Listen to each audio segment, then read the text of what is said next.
আজকে বোরকা পরা এত সহজ না, আজকে হাত মোজা পা মোজা পরা এত সহজ না। নিয়ে আসেন না এই জমানায় রাবেয়াকে কবর থেকে উঠায়া, আমি একটু চেহারা দেখি রাবেয়ার, সে আমাদের মা বোনদের মতো হাত মোজা পা মোজা পরা এরকম পর্দার সাথে চলতে পারে কিনা। কেননা রাবেয়ার জমানায় সহযোগিতা ছিল দিনের উপরে চলার, এখন তো কোনো সহযোগিতাই নাই।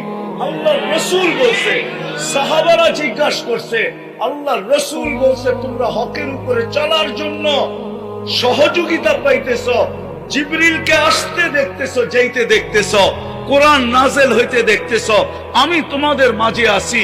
এক জমানা আসবে তোমাদের আমল একটা করবে, তোমাদের চেয়ে 50 গুণ বেশি সওয়াব পাবে।